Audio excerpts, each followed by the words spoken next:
What's cooking, you freaks? Corbin? Corbin, he's alive. What's going on here? I demand. I can't believe No it. fibs, folks. It's yours truly, Corbin freaking Parker, gracing your presence in the flesh. Not dead, very alive. Corbin, I can't believe it. How is it all possible? I think this deserves... Hang on. Mary, now's really not the time. It's always time for Chloe Sparks. I love Chloe Sparks, y'all. Wait, what? No, for real, I got to get on this track. Yo, it's Corb on the mic, bringing Friday vibes. Is he rapping? Wednesday, nah, it's Friday every single night. Woo! Thursday's just a pit stop, the real fun's in sight. Living like it's Friday underneath the sun. What about Saturday and Sunday? Those freaking days been had. They're just Friday imposters, I got nothing to add. Living like it's Friday every freaking day!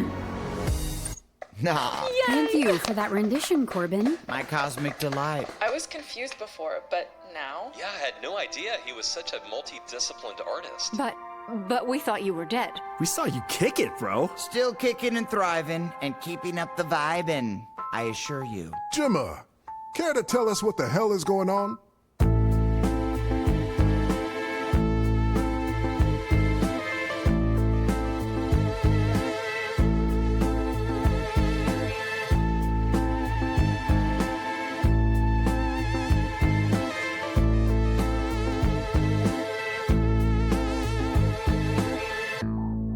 You are listening to Murder in HR, starring Kate Mara, Ben Schwartz, and Adam Devine. Presented by Wellhub and BambooHR. Murder in HR is created by Ian Faison, and this is a Caspian Studios production. BambooHR is easy, and not just for the usual suspects. Employees, even the lady who spoils all the true crime documentaries, can easily check their pay stub, track their time, enroll in benefits, communicate with their coworkers, and more, all in one location. Get your free demo at BambooHR.com.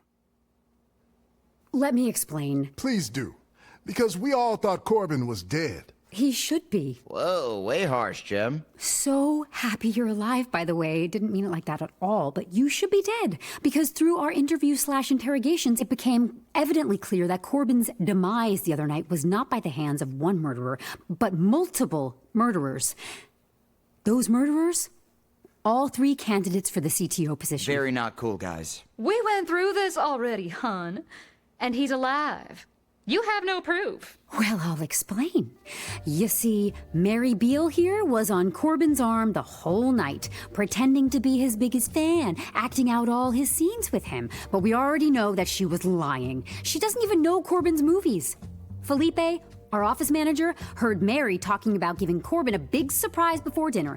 What was that surprise? Poisoned soup. She was the distraction while the others were plotting the kill. She made sure everyone's eyes were on her and Corbin while the soup was served and the deed went down. She played the cool mom that nobody would suspect. And since she was never by the soup, her alibi was clean as a whistle. But I know the truth. But you don't know why. And without a motive... Oh, there's a motive. Talk about career failure? You see, we deduced through our chats that Mary's biggest failure was not during her time at Uber, where the app went down and caused the company a hell of a lot of money. No. It was her time after that. Meat feet.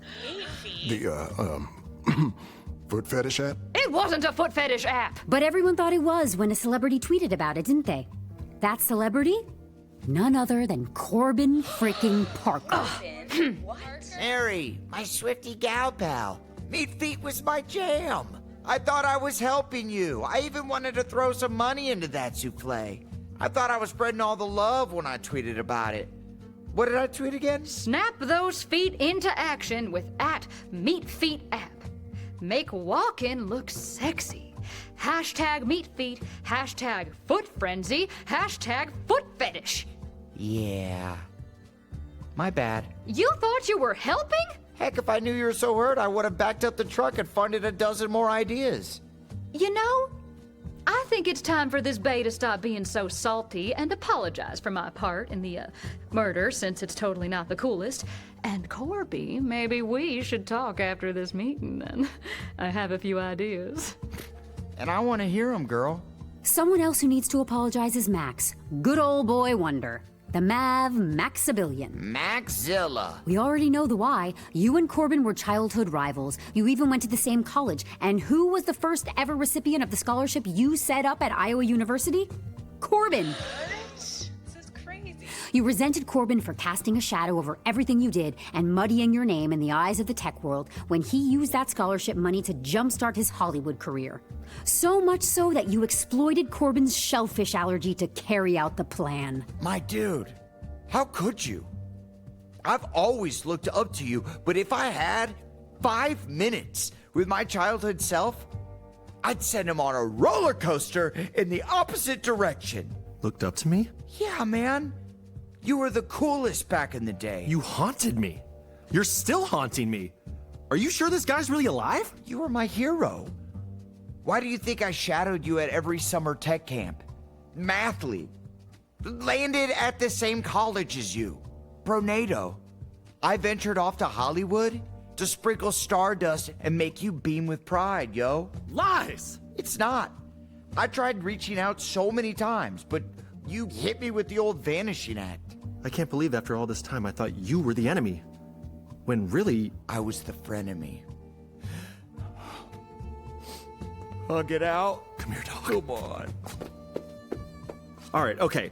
So I let slip an old childhood secret. That's all. I didn't pull the metaphorical trigger or anything. No, but you did have Felipe order the shrimp before dinner, didn't you?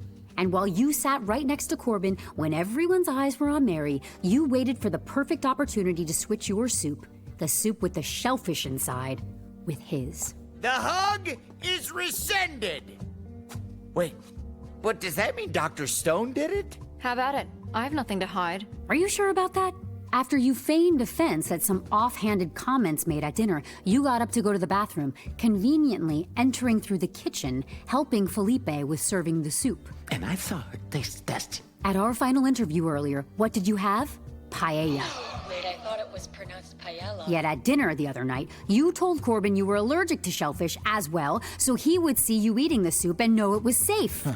I could see the blood on your hands, Dr. Stone. You're alive, you idiot. I'm dead on the inside, thanks to you. She peppered in the little shrimp bits taken from the bobo in the kitchen. She served the soup to Max, so nobody would suspect her, and she even dropped a spoon so Max could do the switcheroo while you were preoccupied.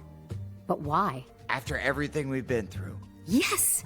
Everything you've been through. You know, a little birdie told me, Dr. Stone, that you had a memoir out. This is my memoir, : They told me I needed a subtitle. Copies on sale now. You may have seen the adaptation.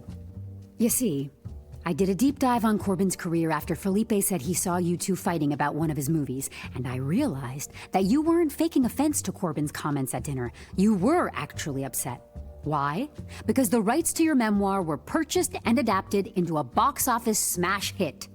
Fangs. Dr. Stone, you are one of the most intimidating people I have met in my entire life.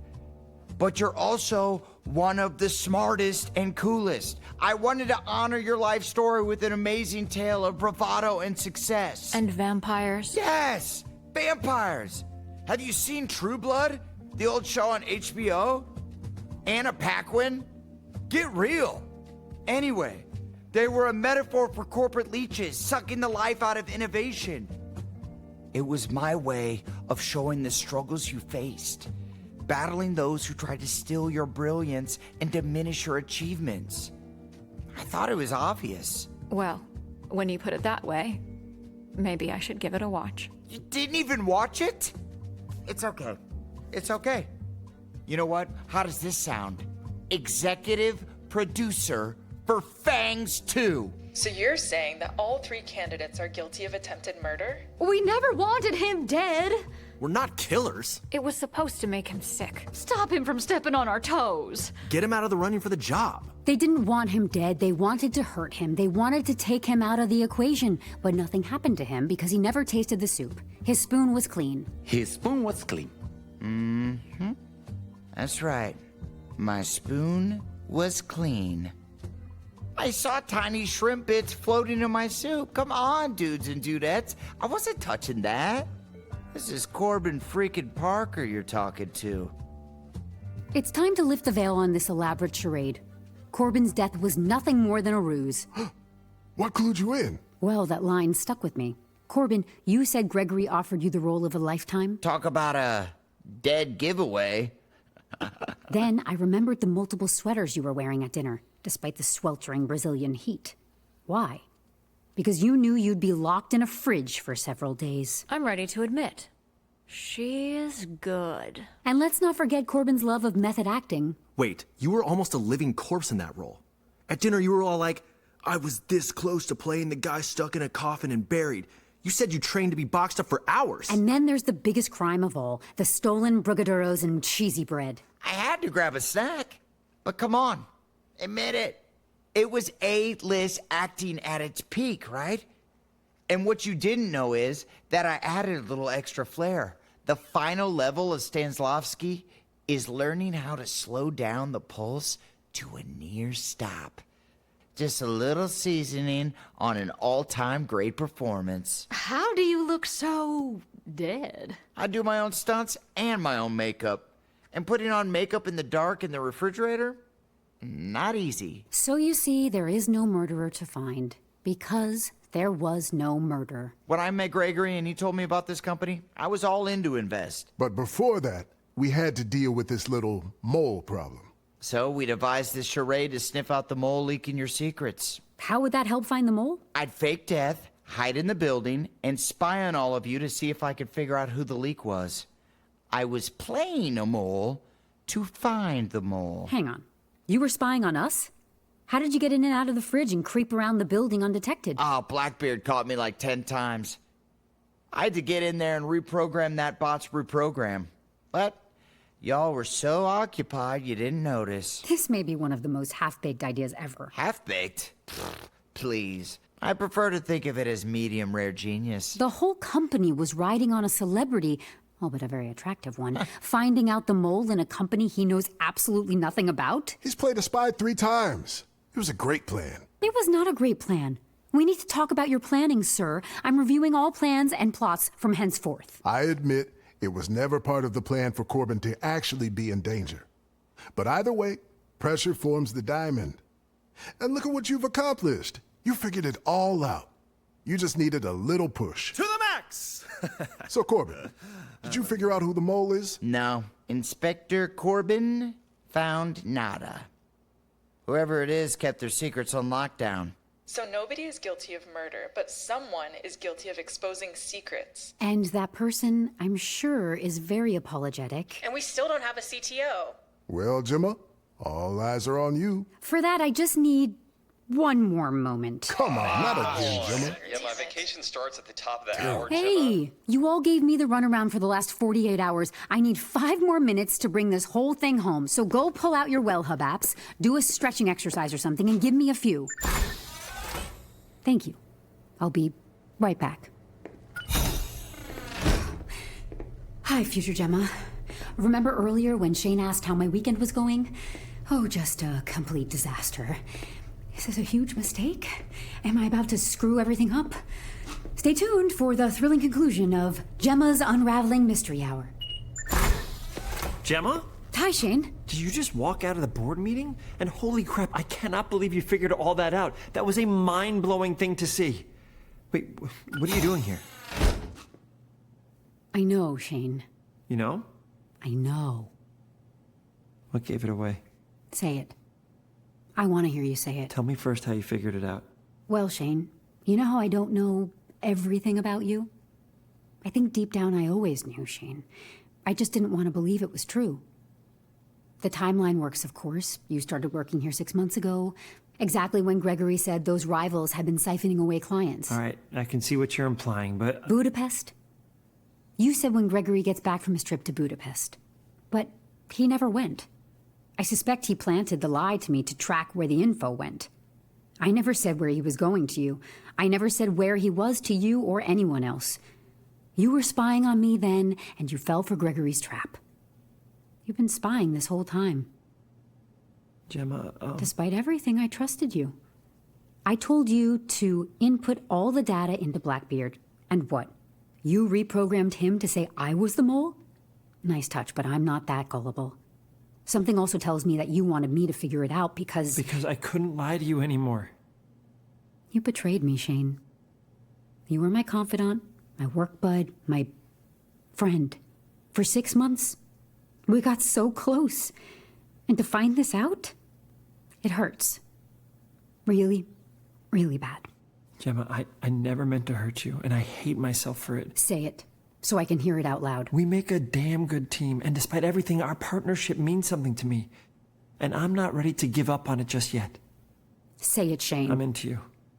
Huh? What? Did you say? What did you say? I'm the mole. You don't get it. Remember when I told you about feeling stuck at a company? How it felt like they were holding me hostage? It wasn't just a metaphor. I tried, Jemma. I tried to get out. I tried to stop it. I tried to tell you. I'm either the mole here or 6 feet under with the moles down there. And it's not just me they're threatening. It's everyone I care about. My family, my friends, my real gam-gam, and my current coworkers. They threatened you, Jemma. All of you here at Piece of Ship, they've got me in a chokehold. They made it clear that if I didn't play along, they make sure the people I love would pay the price. I had no choice. I wanted to work here so badly, but now I'm just a pawn in their game. They control me. I'm so sorry, Jemma. I really am. I tried to tell you, but I was too scared of what they do. I never wanted to come to this. You're into me? If you figured out everything but that, you're really not as good of a detective as I thought you were. Well, that's going to make this next part really awkward. Jemma, please. Save it, Shane. You're fired. Yeah, I figured as much. But... There's a but? There's always a but, Shane. Is it a good but? But before you start updating your resume, let's talk about what you really can bring to Piece of Ship. If that's something I'm willing to consider. A but and now an if. You were always held back. You said you had ideas, so much to give. What if I gave you the freedom you wanted and the protection you need? What's this now? What if I offered you a new role, Shane? No way. Yes way. What role? Well, we have a vacant CTO position. Me for CTO? You ran circles around those candidates in there. It's obvious you're beyond skilled in the field, and you have way too many years of experience at different tech companies. You know this industry like the back of your hand. Not to mention we are pretty cash-strapped, and those CTO salaries are insane. You'll be making half that. You managed to fool me and all of us, and that takes gumption. We are an assassin company, after all. We need gumption. You still trust me? I'm the mole, Jemma. And your experience as the mole gives you all the insights we're going to need to take down the rival company. Your old company. If you choose to accept this position. Plus, non-competes don't matter in California companies, and I swear, if you try to negotiate your salary... Well, I don't even know what to say. Say you'll be loyal to me from here on out. But that means I'll be your boss now. No, it doesn't. Okay, well, just so we're all on the same page, the whole interview thing doesn't have to go bye-bye. You'll have to disclose that to HR. Are you in or out, Shane? You've got a deal.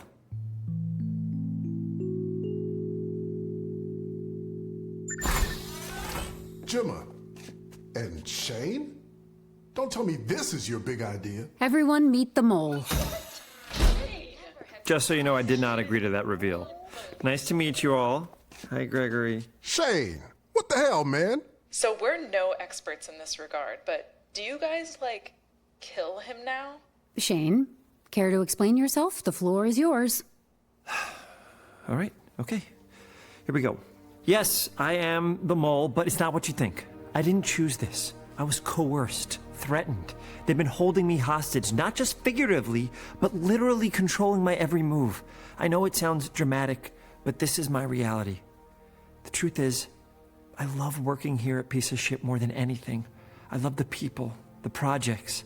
I even like doing paperwork for the first time in my life, but I was too wrapped up in all the threats to see what a life at Piece of Ship could be like. All I saw was the writing on the wall. If I didn't cooperate, everyone here would be in danger too. Also, I didn't want a bullet in the face. I like my face. It's a nice face. At least that's what I've been told. I had to play along, feed them information, while desperately hoping for a chance to come clean. And now, here we are. I'm sorry, truly. I never wanted to betray any of you. I've been living in fear, trying to protect those I care about, including all of you.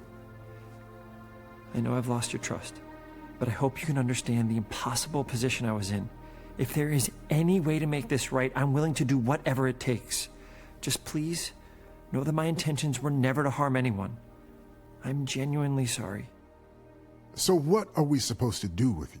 Well, I can understand if you'd like to, off him. Excuse me? I won't lie. When I figured it out, I was close to suggesting that myself. You were what now? But then I thought, what if he starts really working for our side from here on out? So you flipped the mole into becoming a double mole. There's a lot to get into, and I have the details on my recordings to back this up, which I hope doesn't sound like too insane of an idea, but I'd like to suggest Shane for the CTO position. You must be kidding. He has the experience, the knowledge, and the gall to do what he did. It's not just insane, it's next level bonkers. It will save about $250K in salary and bonus. I'm open to it. I'm listening. Well, I'm satisfied. Saving freaking cash. Nice work, Jemma. Haven't you all ever felt like you were waiting for that one chance to shine brightly? Like you were being held back when really you just needed someone to put that trust in you? In HR, we believe in second chances, in growth, and in the power of trust. Shane deserves this chance. He's shown he's ready to step up, not just because he wants to, but because he's earned it. Let's give him the opportunity to show us just how brightly he can shine. I trust him, even after all of the lies and the betrayal, and I believe you should too. This is my recommendation. Take it or leave it.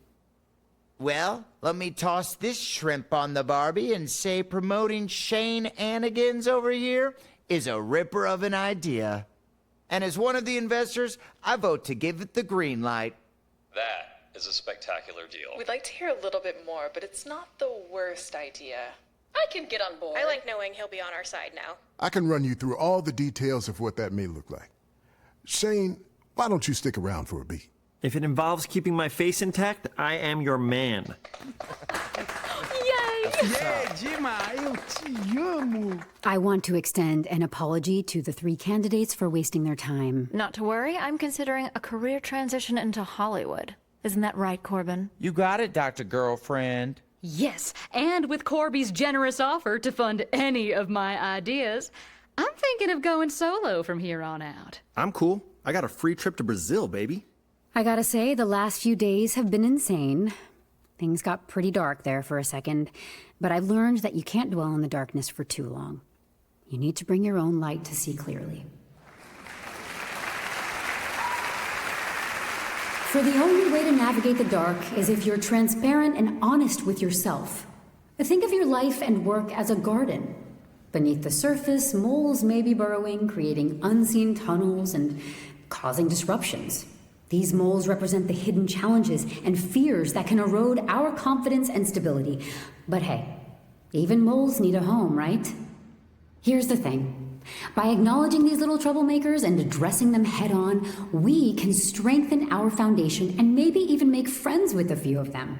Embrace the challenges ahead and remember, the only lifeline you truly have is the trust you place in yourself. Thank you everyone for this incredible honor of Young HR Manager of the Year. Let's continue to make our workplaces brilliant with the light of our own truth. And remember, even the moles can be managed when we face them with honesty and courage.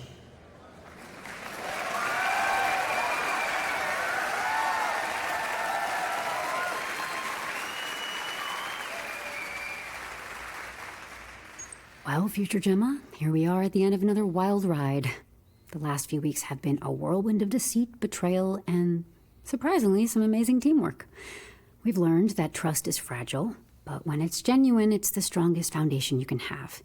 We've faced murderers, moles, and a lot of shrimp-induced chaos, but through it all, we've stuck together. And now, we're about to step into a new chapter with Shane as our CTO, and this is our first meeting. And on that note, I'd like to start us off with a little tradition I have. Shane, don't. Oh no, it was stuck in my head on the whole plane ride home, and I just got it unstuck and... Wait, is that Corbin singing? He just released a cover. It's Corbin, Freaky Parker's Freaky Remix. Yo, yo,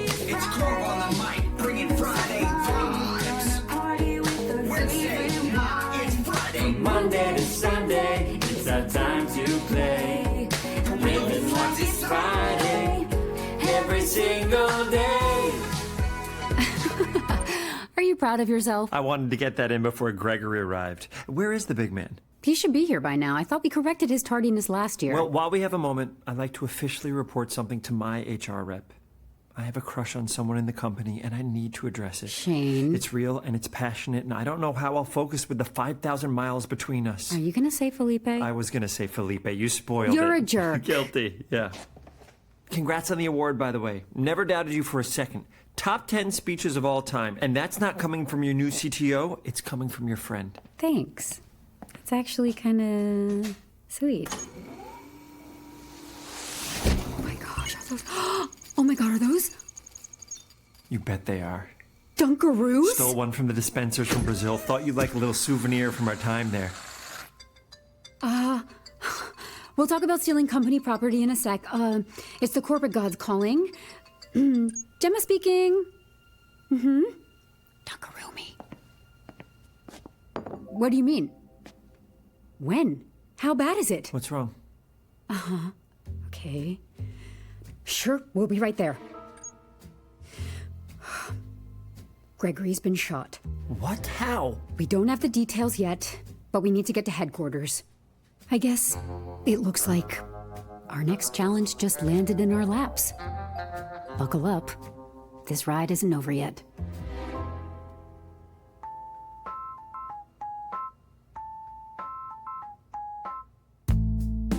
You are listening to Murder in HR.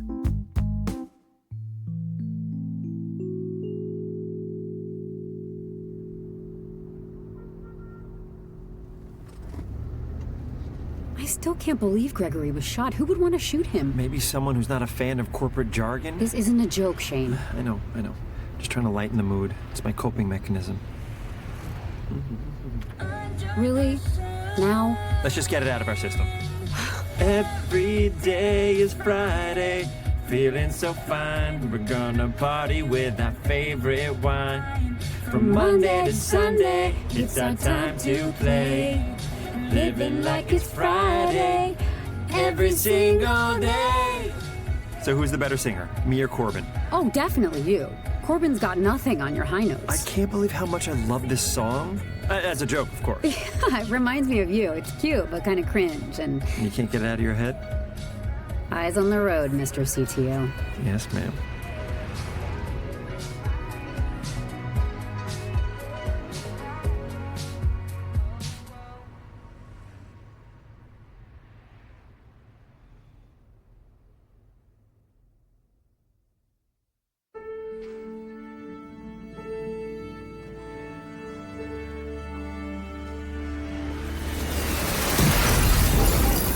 Welcome to Behind the Beat, where musicians take apart their songs and piece by piece tell the story of how they were made. This episode, we're diving into the delightfully colorful world of Every Day is Friday from the album Luminous by Chloe Sparks, featuring none other than Corbin freaking Parker. Ayo, I do music now. Chloe Sparks is a pop sensation known for her vibrant personality and catchy tunes. Her latest album, Luminous, includes hits like Permanent Party Mode, No More Mondays, and Relaxation Nation. But today we're focusing on the platinum record Every Day is Friday, a song that's been an anthem for living life in a perpetual state of fun and confusion. So Every Day is Friday started on a Tuesday. Wild, right? I woke up with this massive wine hangover, and for a moment I was like, hang on, what day is it? I remember thinking, is it Friday? And then when I found out it wasn't, I was like, why can't every day just be Friday? And that's where the idea came from. Plus, Fridays have the best vibes, right?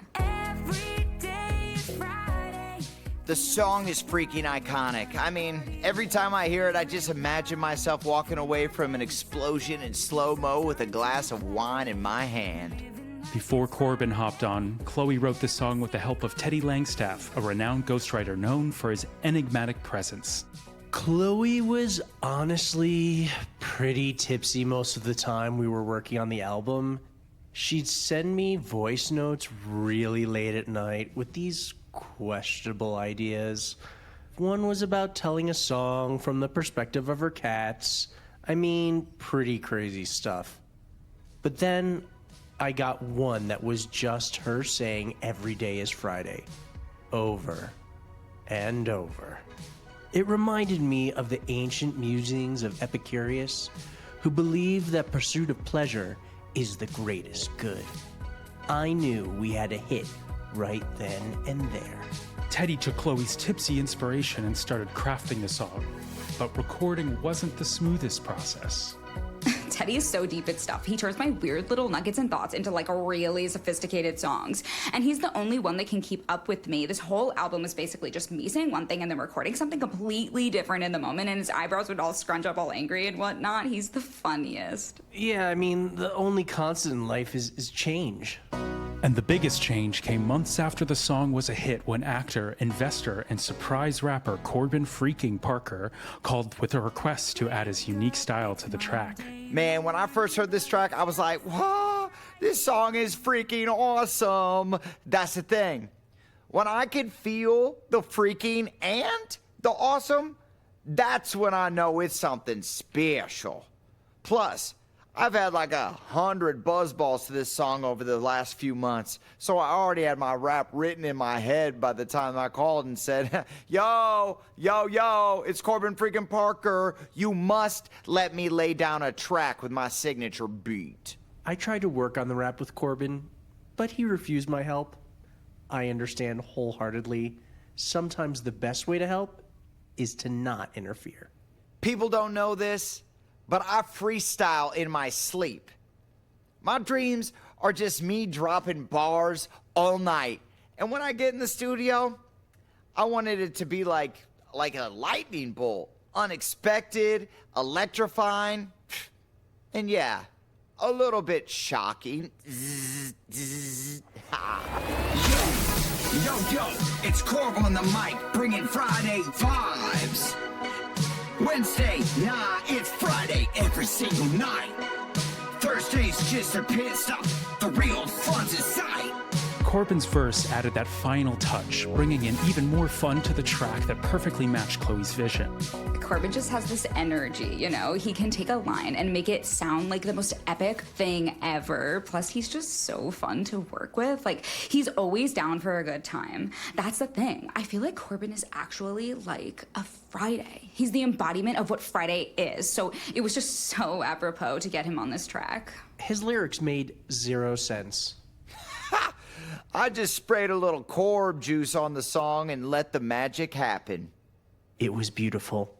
Sometimes perfect can be perfected, and it's like perfect squared. Perfect Squared is the trio's next collaboration, currently in the works. Every day can be Friday if you just open yourself up a bit.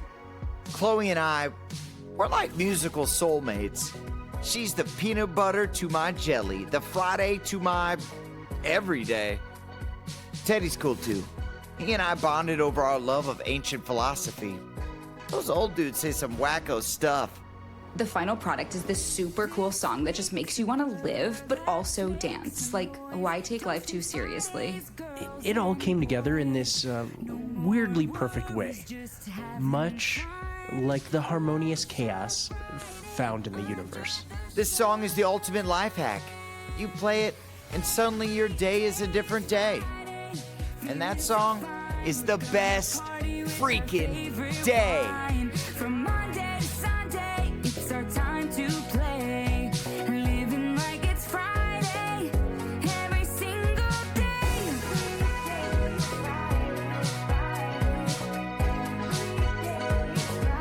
Every single day.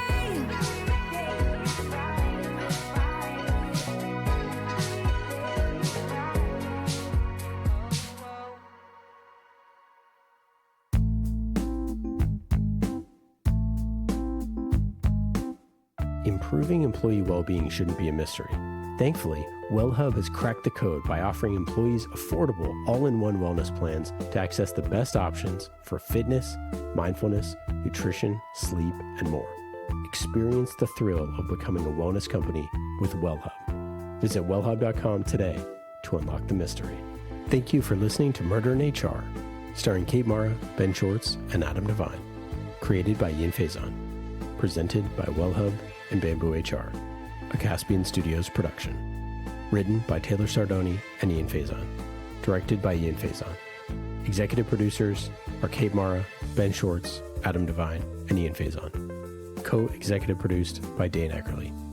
Starring Kate Mara as Jemma, Ben Schwartz as Shane, Adam Devine as Corbin Parker, Ottaviano Acosta as Felipe, Ross Pomerantz as Max Maverickson, Kristen DiMercurio as Mary Beal, Jazz Zapatos as Dr. Stone, Christopher Dean as lead investor, Zoe Zaidema as investor 1, Meredith Gooderham as investor 2, Alexa Minter as investor 3, Jess Avellino as Chloe Sparks, Bradley Glansrock as Teddy Langstaff, Mark Wolf-Roberts as the podcast host.